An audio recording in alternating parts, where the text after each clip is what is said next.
Good morning. Good morning. We are extremely pleased that you are here.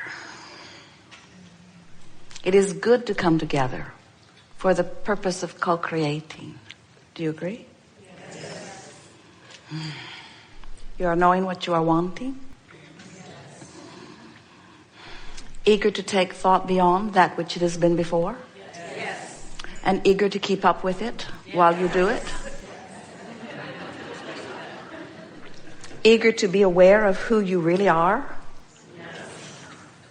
To appreciate your physical perspective for all that it adds to all that is?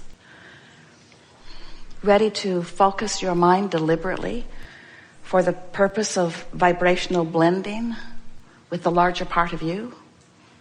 Ready to continue with the intention that you held even before your physical birth? To come into the physical environment and experience its perfect, balanced contrast for the purpose of coming to your own personal new decisions. Yes? You like remembering that you can be saying, no, don't come to me, I want not that, at the same time that you're vibrationally saying, since I'm giving my undivided attention to you, you thing, you person, you situation, you condition that I do not want, my attention to you is a choice that I'm making vibrationally. Even though if I were to stop and think about it, if I were to be given multiple choices, I would not choose you, but my attention to you does choose you. You like knowing that? We like you knowing that. We like you knowing that this is an attraction-based universe, which means it's an inclusion-based universe, which means you get what you give your attention to. You get what you practice most with your thoughts. You get the vibrational essence of how you predominantly feel. Do you accept that when you sleep, that you become one with the source within you? Yes. And do you accept that a part of your consciousness, the same part of your consciousness that was born into this physical body to begin with, is the part of you that wakes up in your physical body when you awaken in the morning? And do you accept that vibrationally speaking, there is the potential of two very different vantage points? So, did you follow us when we say that when you wake up in the vibration that you went to sleep in? So if something's been going on and you are ornery and irritated and you go to sleep and just out of exhaustion you sleep, when you wake up, even though your physical apparatus has rested, your vibration will pick up right where you left off. So if you go to sleep out of the vortex, you wake up out of the vortex. And so the dreams that you dream are indications of what you're doing vibrationally. So are you following that? Is it pretty easy to understand, knowing what you know about the aspects of you? Now consider this. You're going to like this. So as you slumber and the larger part of you reemerges into non-physical, what do you think happens to the cells of your body? Do the cells of your body release all resistance while you sleep? What do you think? Yes. Well, they don't release all resistance, but they do a lot better job of releasing resistance than you do with your conscious mind, because the cells of your body don't hold grudges. In other words, it's sort of like the beasts of your planet. Your animals are not as creative as you humans. They are also much less resistant. So humans are much better at sifting through contrast and launching desires than the animals of your planet are. But the animals are much more likely to be in the vortex.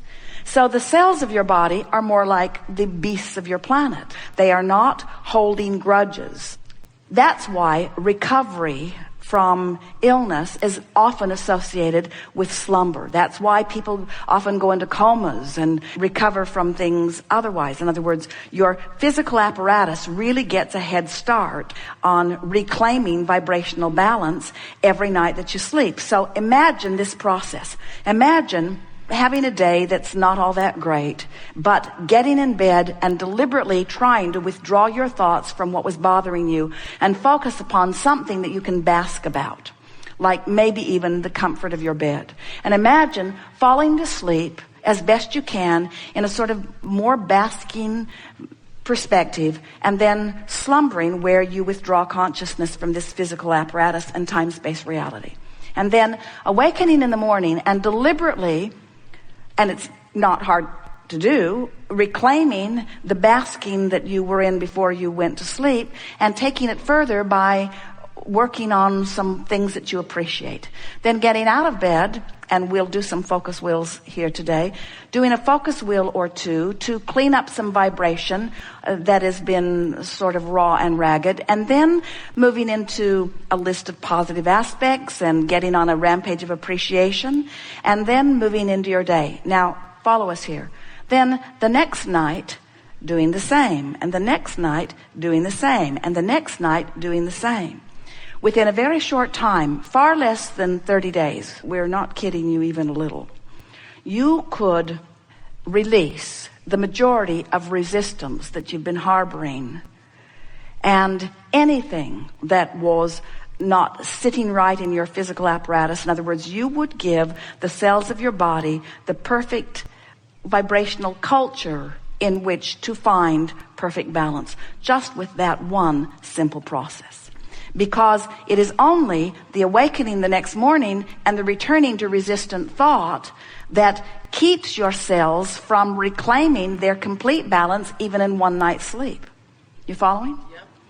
A few nights of deliberately releasing resistance and then going into slumber and giving the cells of your body all of that time to find their balance. And then another night of releasing resistance and going into slumber. But here's the thing.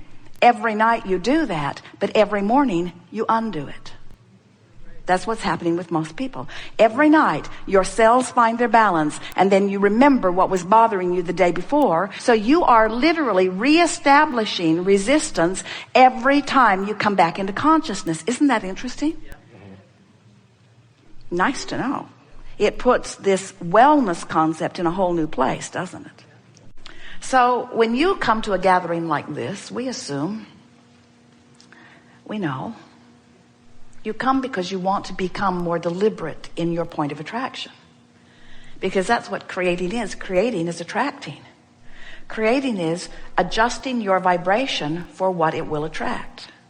It's adjusting your point of attraction. It's not about getting good at identifying and going after.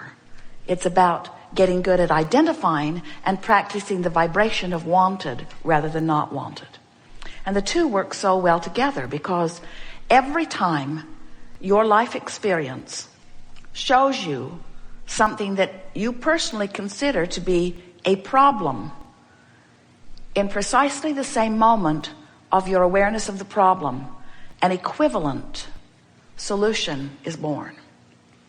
Some say, well, where is it? And we say, well, it's a vibrational solution. It's a thought. It's an energy. It's a vibration you can feel. It's something that you can know with your emotion that you may not be able to justify through your vision of how it is unfolding. In other words, you're accustomed to noticing what is in this reality that you call reality. I can see it. I can hear it. I have physical senses that define it. So I can easily define the problem. And when the solution shows up, I will easily be able to define the solution. I know what the cure to polio now is. But what we want you to understand is that there is a solution that precedes all manifestation that is, as far as we are concerned, as we stand over here in your vortex of creation, in your vibrational reality, there is a solution that is already here. And while you can't see it, you can know it. So we'll be talking today about anything that you want to talk about. We're eager to talk about whatever it is.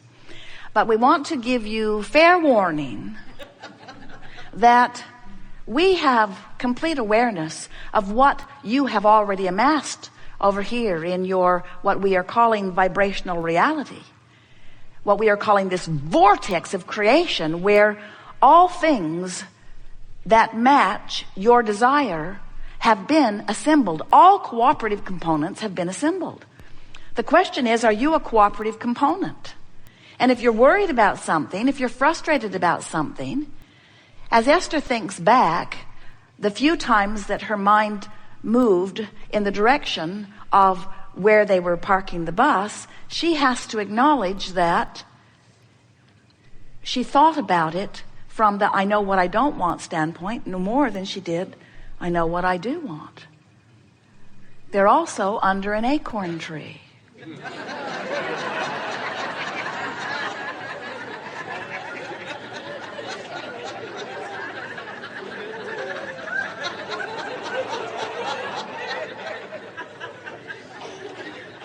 More machine gun fire. And so when they go to move the bus, it's necessary that they find a ladder taller than anyone you've ever seen to climb up on top of the bus to sweep off the extended rooms, because they can't bring them in when there are nuts on the top of the bus. So as Esther is hearing the nuts falling, she is remembering how much she didn't like hearing them falling last time. And she is remembering how specific she was about not wanting to be under the falling nut tree again. And she is remembering that she had the experience, didn't like most of it, got in the bus and drove away, and never thought about it again until she returned. In other words, no effort whatsoever about cleaning up vibration. Just living it, complaining about it, not liking it, feeling the injustice of it, threatening to cut the tree down herself. It's a really big tree. And then driving away, not returning to that thought vibration, but leaving it right where it was, waiting for her. So the people who are establishing the new assignment are inspired by the power of her vibration to put her right there on that spot where she belongs. There's no injustice ever, is there? So we've been playing with this for a while. We've been talking about this vortex of creation.